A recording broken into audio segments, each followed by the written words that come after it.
Hello everyone. Welcome to another video. I'm today with my lovely friend Nadine, Hi guys. and we're talking about a few things today. Yes, we are. So for those who don't know, we've actually just almost finished. I think you're almost finished the course with Laura. So we're in Laura Ansell's mystery school together. I'm sure you might have seen us in a couple of videos we did.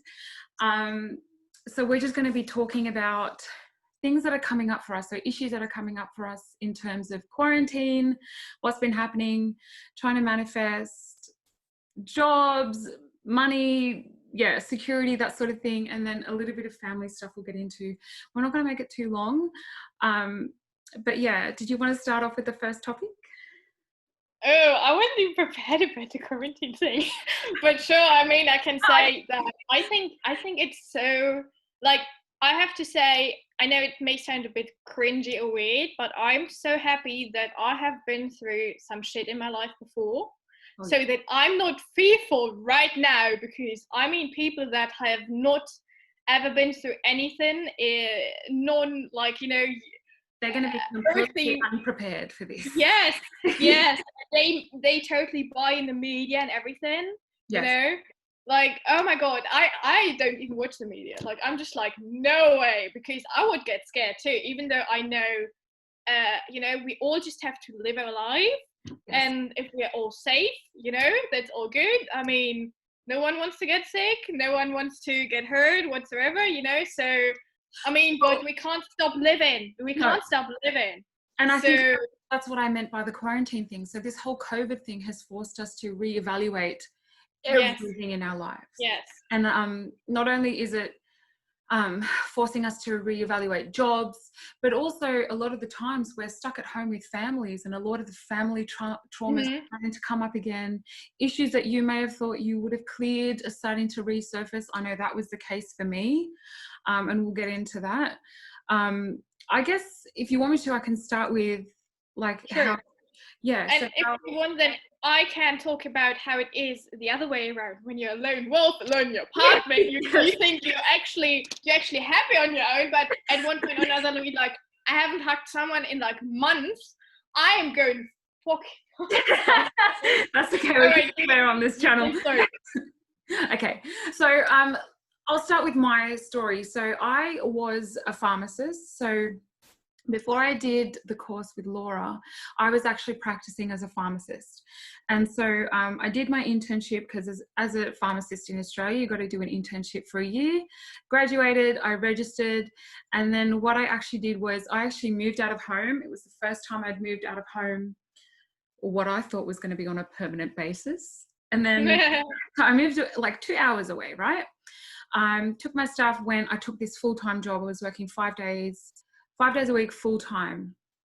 I can't say that I was very happy with the job, because I had quite a difficult internship. Some of the people there were a bit just abrasive to work with. And then I went over there. I moved, it's like a semi-rural town. So I was working, I was happy for the most part.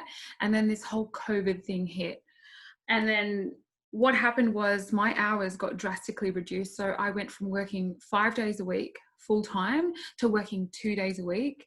So I was living in this flat. The flat actually came with the job. It was actually attached to the job. So I was happy about that. But I had all of these bills. So I had an electricity bill. I think I had a gas bill as well. I had an additional internet bill and my phone bill. So I had all of these bills to pay. And then my hours got cut, and then eventually it got to the stage where it was just not sustainable for me to actually be out on my own anymore. So I was forced to move back in with my parents. And then that's when I sort of started realizing, well, maybe pharmacy is not really what I want to do. So I wasn't happy all the way through my internship. I wasn't really happy working.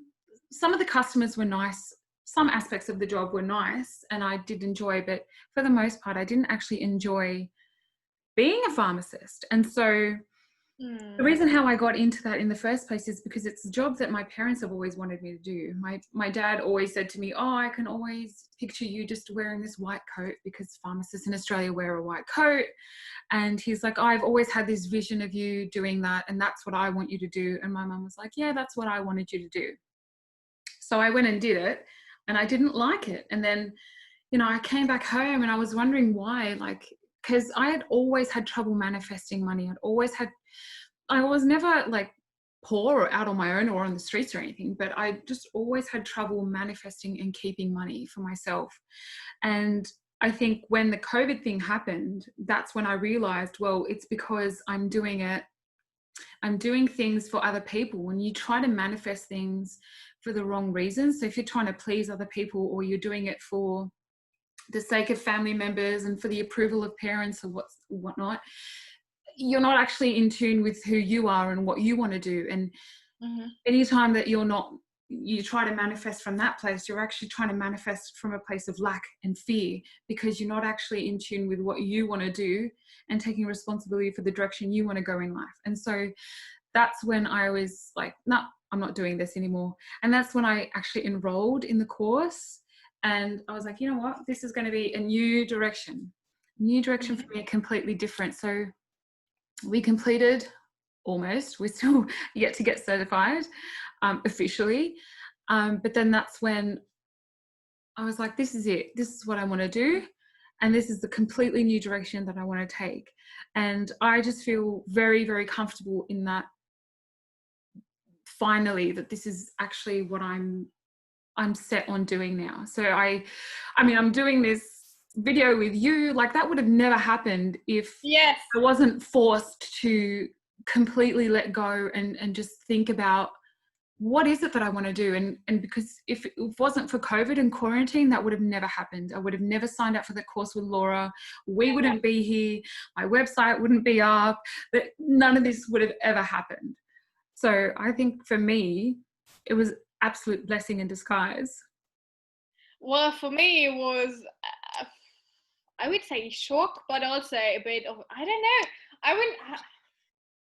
I'm like this about the whole thing, you know, just because yeah, it's definitely very traumatic. I mean, I think don't get me like, let's say, because for me, I mean, all the things I want to have done that I did now, I could also have done if life would have gone on normally, you know. It wouldn't have changed anything, just that I wouldn't have dipped into my savings and be like, shit, you know. I'm, you know, kind of like that, because I mean, I would have wanted to use that for something else and not for just living expensive, kinda. I think most of people are in that position, to be honest. Like, that's like, oh, we didn't have a job for months. But do you think you would have done it? Do you think you would have taken that final leap and said, yes, this is what I'm going to do, or I'm going to change my direction in life if the COVID thing didn't happen? Because I know for me, I would have never done it. I wouldn't have filmed that much, to be honest, I think. And I mean, I wanted, actually, with the YouTube thing, I wanted to start that quite last year already. I always wanted to do it, but I was never confident enough to do it. Same.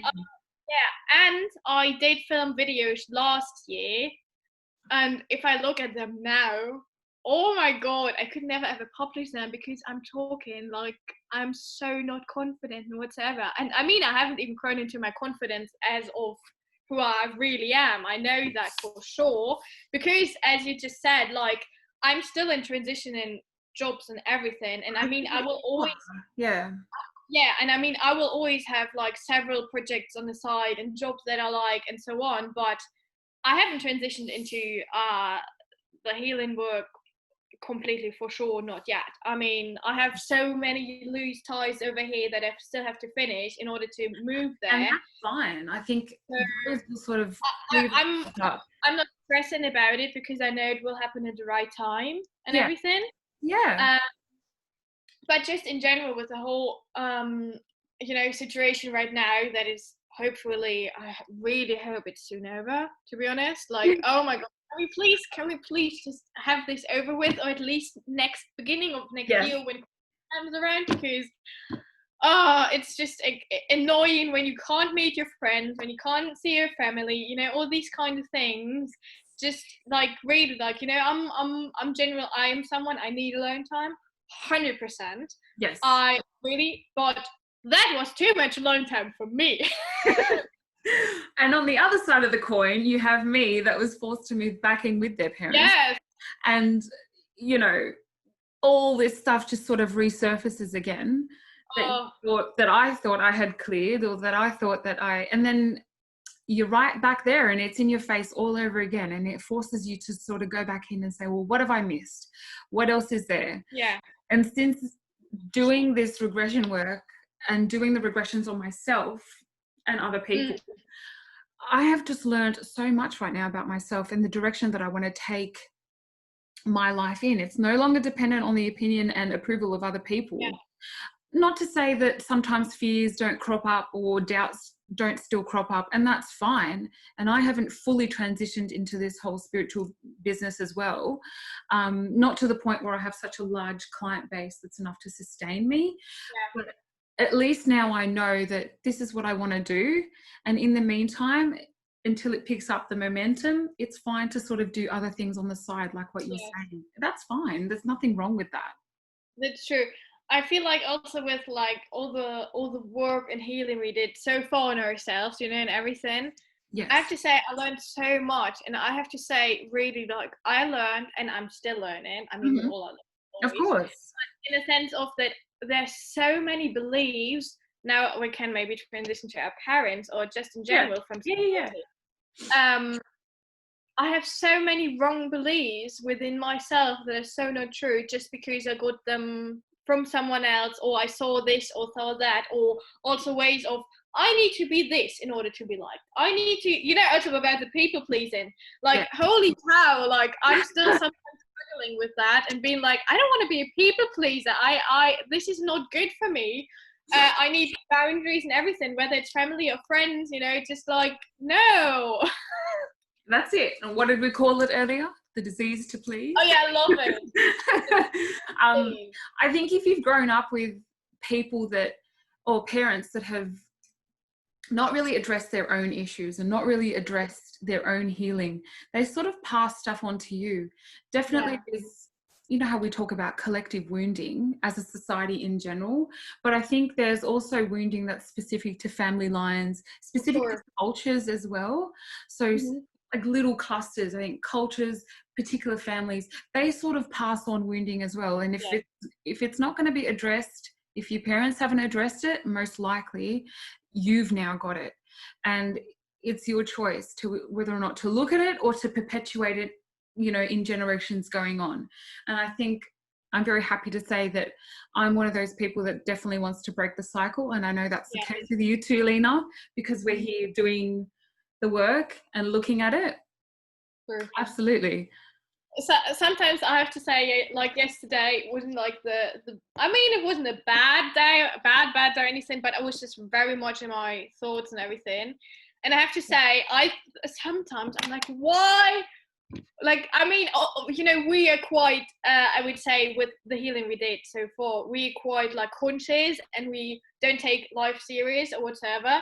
But really sometimes I'm like, why did I choose this life? Like, I mean, you know, but like, I would say like, I criticizing myself, or I know there's no reason, like honestly, no reason for me to be unhappy or whatever. But sometimes I'm just like, I don't want to do another healing thing. This is too much. Can we just please? You just have those. Have a break.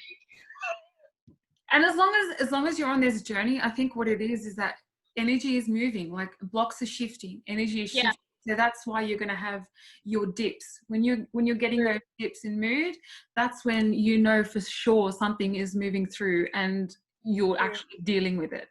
And then stuff around you just crops up and it will just show you, oh, okay, so that's what I need to deal with, or that's what I'm dealing with at the moment. And that's certainly coming up for me at the moment as well. So you're definitely not alone. Yeah. I'm sorry to say that, but I'm always thankful kind of when I know I'm not the only one going through something, because then I'm like, oh, okay, it's not just me, because, you know, we're in our own world kind of. And then I'm like, oh, I'm not the only one. Okay, something must be going on. And it kind of helps me to ground again. Yes. So, but I think with, when you go through a bad, I wouldn't say period or whatsoever, but, you know, and do the healing, just, what helps me actually is always thinking like, you have to feel it to heal it, like really like try to feel it, and then just like you said, it's going through you so you can release it. Yeah. Then so sometimes you also go through things that, just like you said, may not be yours originally, but from your family, or also other people, like even like friends or family, or even like your love partner or whatever. Like sometimes you go through things with them because you can feel their energy, and you know, you tap into that energy, or just like the collective kind of, and then you have to realize, is this actually me, or am I like adopting someone else's energy? Because I often have that. Even I have like, I remember the other day I had stomach pains, you know, and I was like, I didn't eat anything wrong. What was that? And then I realized, oh, it must not be me, it must be that person or whatever, you know? Yes. And also, the other thing is that sometimes we also, just as we are trying to help other people, we go through things before other people can go through them. So we learn how to cope with it, and then we heal it, and like can help others. And I think that is so amazing about our little mystery school family, is that all of us have been through so many different things in our lives, that we all really have a different experience. Like with everyone that I talked like on a personal level so far, has been through a total different thing, and I'm so happy we kind of have all have people, because like that we can really all together help those people that are coming to us. A wide range, like a very diverse range of people. Absolutely. And I think it's what Laura says, is that, you know how she says you climb that ladder and then you reach your hand back down to pull other people up. People will feel that light. They will see that light within you, because they will be attracted. Their wounds will be attracted to that particular light, because there's an energetic match there. So if you've cleared something, it's exactly what you said. If you've cleared something, you've gone through it, you're going to attract people that have gone through, that are going through exactly what you've just cleared. And I have to say that a lot of people that are coming to me for advice now are, I have to be careful how I word this, but they're either, I'm just going to say it, they're more of like an Arabic background, because I'm Lebanese. So it goes back to what I was saying before, that there is this cluster. Karma is sort of clustered in terms of society and culture. So I've cleared a lot of stuff that's a cultural, you know how you said that you sort of handed down these cultural things from family. Definitely that's what I'm clearing. And that's what I find, the people that are coming to me, they're more in terms of, they're very similar to me in terms of what they're clearing or what they want to clear. So that's it. So I'm sort of helping people through that phase in their healing. That's so true. It's very interesting. Yeah, I totally agree. And I think also like I have a whole bunch of things that I want to do videos on, because these are things that I have been struggling or still struggling, or you know, going through, that I was like, oh, if I would have known this, why I did this always, or so, like for example, why I love sports so much, not on a physical level but also on a mental level, is because it helps me to ground so much, because I do struggle with grounding. Yes. So I know I will probably most likely attract people that are actually struggling with grounding and so on. Yes. You know, like these kind of things are also like, when you're in the beginning of, like, I mean, we are talking as if everyone knows what we're doing, or what even, I don't even want to say spirituality, but you know, kind of laws of the universe are, and so on and so on. But I mean, I'm sometimes still even trying, like sometimes I'm so astonished when the law of attraction hits me, and it's like, oh, here's your wish, and I was like, oh, I didn't even make that conscious, and that's why it happened or something, you know. So these kind of things. So I'm every day I'm so amazed of how the universe and spirit and, you know, all of this is working. So yes, yeah, absolutely. I mean, it's just whatever, you know, they say be careful what you wish for, because you might just get it. Yeah.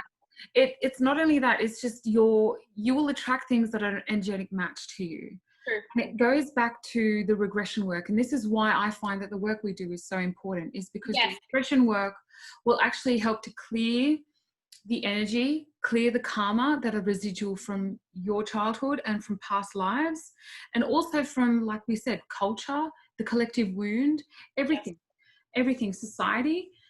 And then it actually brings you back to who you really are. With all the white noise, the background noise is just gone, right? Yeah. But then you will be able to manifest things that you truly want. Then things will actually come into your life when they're supposed to. They'll click in, and it's actually what you'll realize, it's what you've needed all along, the stuff that comes in there. And that's why I found the regression work to be so, so helpful. And I'm not saying it's the only form of therapy or it's the only form of healing, but certainly it does play a major part. It does play a major part for me personally. For me too. Like, I wouldn't ever want to do anything else. Like, I would always like I feel it really is the most effective way, because you go to the core original whatever thing it is, you know, whatever wound it is or disbelief or whatsoever, you go there and you just take it out. Exactly. Gone. I mean, sometimes it's more, you know, sometimes it's more than you think.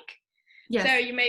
So it comes with layers. It does have, some trauma has layers to it, and you'll find that you have to do it a little bit more, like more times, more than one session. But certainly not only does it help to clear it, but it actually helps you to understand why it was there in the first place and why you're seeing patterns repeating in your lifetime. For example, for me, one of the major things with me was I was attracting these narcissistic relationships with men. So men that would only want to take and not actually be willing to give. And I found that doing this regression work, it was actually me not actually willing to receive, not knowing how to receive, and still following that trauma from childhood. So, you know, growing up with an emotionally unavailable father, that sort of stemmed into it as well. And I found doing this work that that's actually where it stemmed from, and helping to clear that and helping to, you know, attract the right, like I said, attract the right sort of relationships that you want and that you've never known that you really needed, but they will sort of come in when they come in. Yeah. And I think that's also always a thing that, I mean, like at the end of the day, it's all about like trust in that it is coming at the right time, and that there is no time limit on something like that, or in general, you know, like you never know what tomorrow brings. So you better, you know, enjoy today so you can have tomorrow, in a sense. Yes, absolutely. And, you know, like this, like never give up, because you never know what's coming, what's just waiting for you around the corner. But I also have to say, it is also sometimes brutal when you realize and get that reality check, and it's like, are you already the person you want to be if that person comes around, or in general, you know? And then it's maybe like, no, because I still have this and this and this to do, or I still have this and this and this disbelief, you know, like you know, like these things, and then they first have to come up. And I mean, you can, a thing to do always is, you know, the kind of the universe can't help you if you don't ask. So what you can, if you really want to grow and heal, I mean, be prepared. It might get, you know, put your seatbelt on, because it might get a bit rocky, let's say, and a bit fast or whatsoever. But if you ask for healing, it will come up, maybe, you know. And you have to be prepared to meet the universe halfway. So it's not only things that are going to happen to you. You have to. There has to be a certain amount of energy and effort that you want to put in before anything actually shifts. So if you're not actually prepared to look at the trauma, look at the wounds, heal, and do the work that needs to be done in order to heal, you're just going to be repeating the same cycles, and you're going to be perpetuating them for generation to the next generation.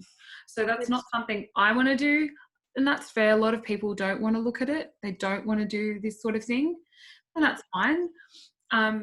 But everybody's on a different journey. So I'm glad I'm on this journey. You know how you said, I'm so glad that I went through the stuff that I went through. It really teaches you to appreciate where you've come from and the lessons that you've learned, albeit the hard way. Sometimes the most important lessons you learn are the hard way, but I'm glad I went through all of that stuff, and I wouldn't change it now for the world. Me too. I mean, sometimes, you know, looking back, I'm like, oh, I could have been this or that before because I realized, you know, but I wouldn't have been ready any other way, you know. No. Like, I mean, I could have started the YouTube stuff or writing books or whatever like years ago, but I wouldn't have been ready, you know. And that's also like, don't be hard on yourself. And I feel like when you just said like you have to do the healing work, I feel like someone watching this is probably asking, but what does it mean? Like what does it mean doing the healing work, and what how do I even know what to heal? I think we should just talk about this quickly because I think people sometimes don't know what to heal and how to heal. Yes. Yeah. So I would just say in general, like the things that come up repeatedly, this is what happens, what you need to heal. Like, for example, if someone triggers you all the time or something happens and you get angry all the time for nothing, then this anger is what you need to heal. Yes. Like, that is what you need to look at. Exactly. Or something like, if it's not it can show in different forms. Like, it can be like an emotion, you know, just like you're angry, or it can be something like, oh, you're not grounded enough to manifest and receive, and that therefore you may get money but you lose it, like, always, you know, like this kind of thing. That is also a thing that needs to be healed.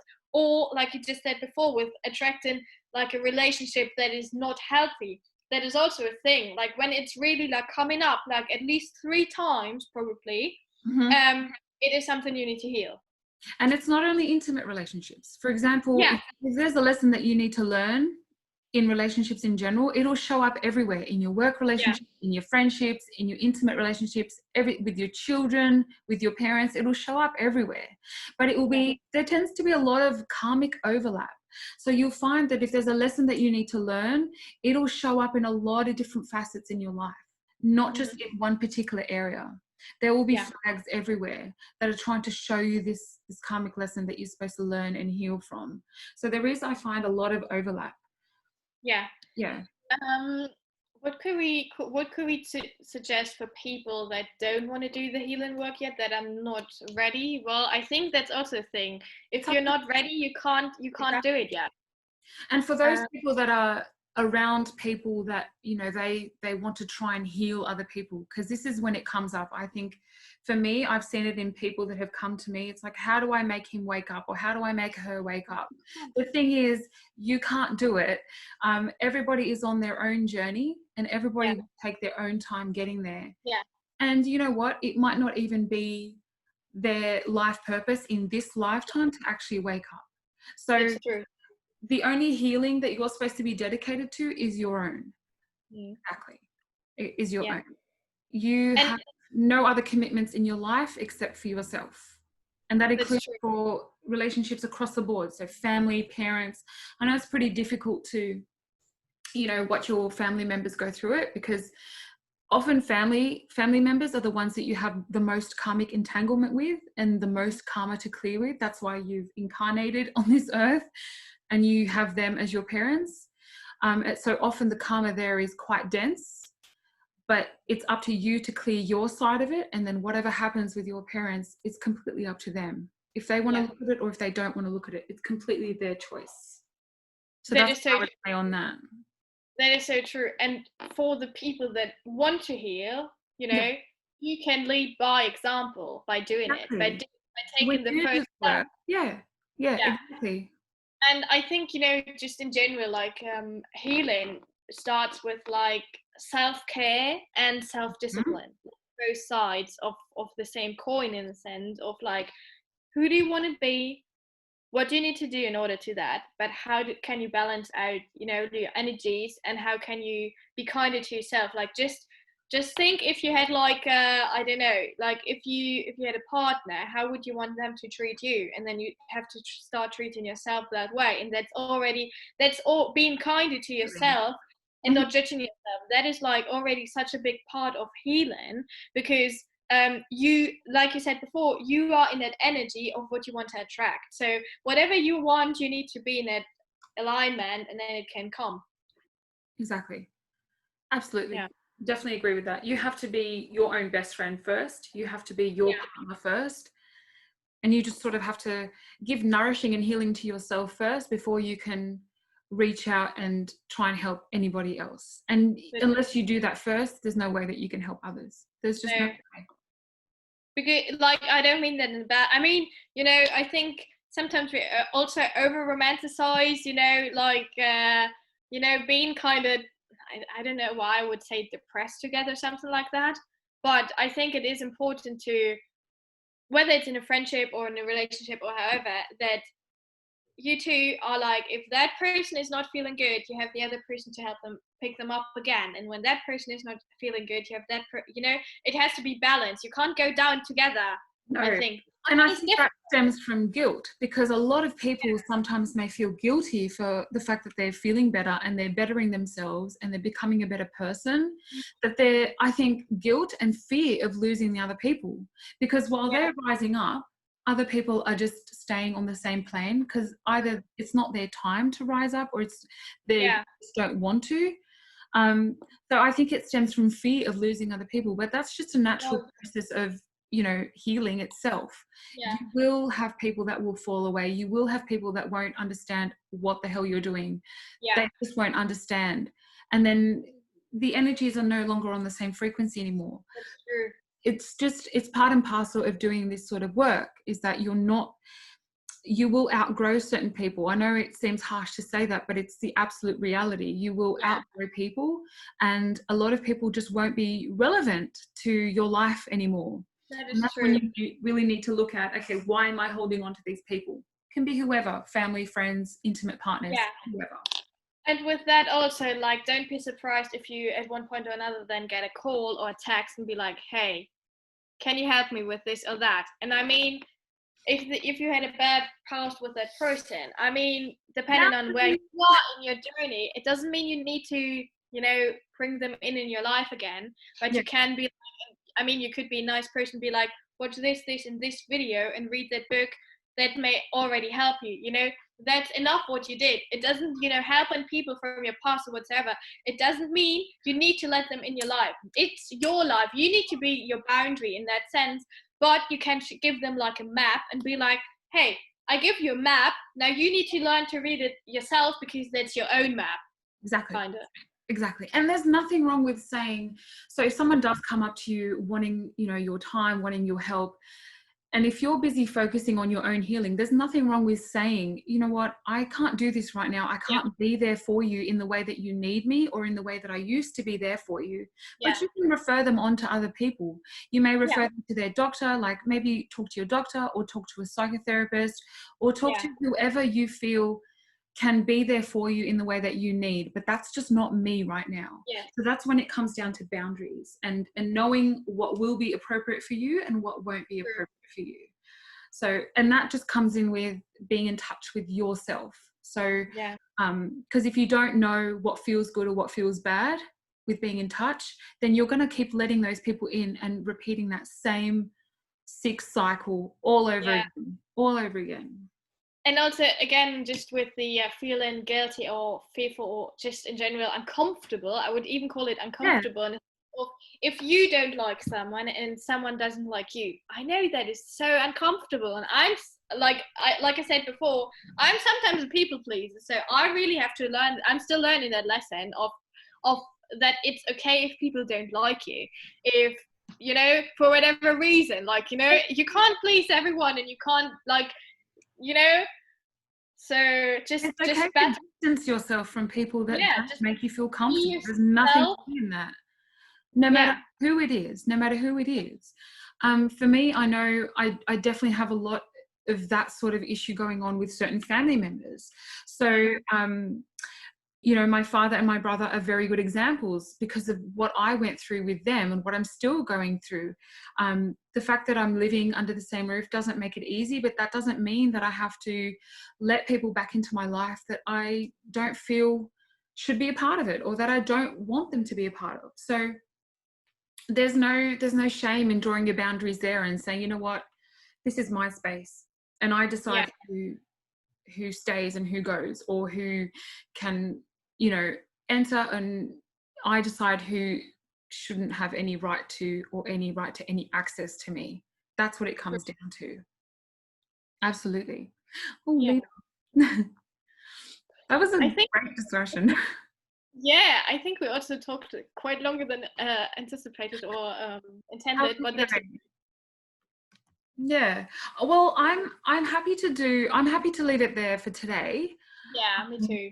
And then we can sort of pick it up in another video if you wanted to. I'm happy to do that. Yeah, me too. Thank you, Lena. Thank you guys for watching. Thank you, Nadine. Thank you guys. Bye. Bye.